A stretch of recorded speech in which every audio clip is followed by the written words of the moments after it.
ఇంక మొదలెడదామా? మరి లేట్ ఎందుకు, వచ్చేయండి. ఈరోజు నేను ప్రాన్స్ పులావ్ చేశానండి కుక్కర్లో.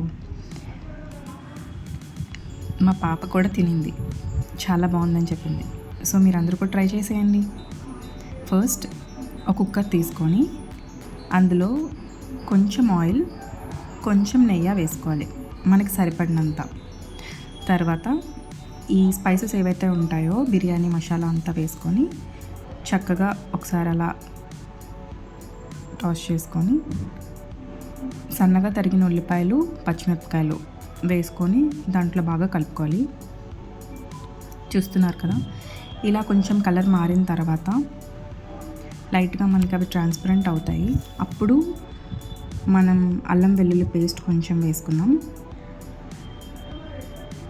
వేసి బాగా ఫ్రై చేసుకోవాలి. నేను ముందుగానే ప్రాన్స్ని కడిగి మ్యారినేట్ చేసుకున్నాను. అల్లం వెల్లుల్లి పేస్ట్, ధనియాల పొడి, గరం మసాలా, కొంచెం పెరుగు, నిమ్మ చెక్క ఇవన్నీ వేసుకొని దాన్ని బాగా మ్యారినేట్ చేసుకున్నాను. కొంచెం కారం, ఉప్పు అన్నీ వేసుకొని. సో అందుకే నేను అది మొత్తం వేసేసి ఇప్పుడు ఇంకొకసారి ఫ్రై చేసుకుంటున్నాను. మనకి ఆయిల్ అనేది పైకి ఇలా రావాలన్నమాట. ఫ్రై అవుతున్నప్పుడు లైట్గా సాల్ట్ అనేది అడ్జస్ట్ చేసుకోవాలి, ముందే సరిపోకపోతే. చూస్తున్నారు కదా, కొంచెం ఈ గ్రేవీ కన్సిస్టెన్సీలాగా రావాలి. అలా ఆయిల్ పైకి తేలుతున్నప్పుడు మనకి అది కొంచెం ఫ్రై అయినట్టు అనిపిస్తుంది కదా.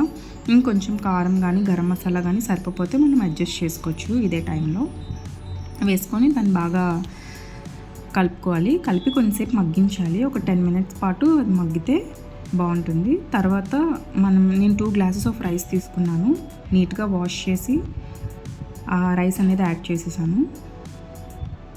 ఇప్పుడు దీన్ని శుభ్రంగా కలుపుకోవాలి. ఈ రైస్ అనేది కొంచెం ఒక 2 minutes ఆ గ్రేవీలో ఫ్రై అవ్వాలి లైట్గా. తర్వాత కొత్తిమీర వేసుకొని 2 glasses కాబట్టి నేను 4 glasses ఆఫ్ వాటర్ యాడ్ చేశాను.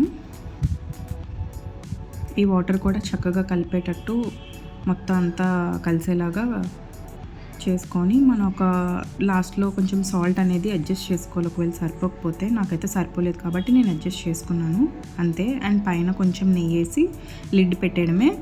2 whistles వరకు వెయిట్ చేసి తీసేస్తే మనకి కమ్మని ఆ ప్రాన్స్ బిర్యానీ పలావ్ ఏదైతే ఉందో అది రెడీ అయిపోతుంది. చాలా పొడిగా వచ్చిందండి. ఒక్కసారి ట్రై చేసి చూడండి. సేమ్ ఇదే ప్రాసెస్లో ప్రాన్స్ ముందుగానే మంచిగా మ్యారినేట్ చేసి పెట్టుకుంటే అవి సాఫ్ట్గా వస్తాయి. అండ్ మనం ఇది బాస్మతి రైస్తో కన్నా మన ఇంట్లో ఉన్న నార్మల్ రైస్తో ఈ పలావ్ చేసుకుంటే టేస్ట్ ఇంకా బాగుంటుంది. సో మీరు కూడా ఒక్కసారి ఈ ప్రాసెస్లో ఇలా ట్రై చేసి పలావ్ ఎలా ఉందో చూసి చెప్పండి. నేనైతే దీనిలోకి కాంబినేషన్ ఎగ్ కర్రీ చేశాను. మా పాప కూడా తిని బాగుంది అని చెప్పింది.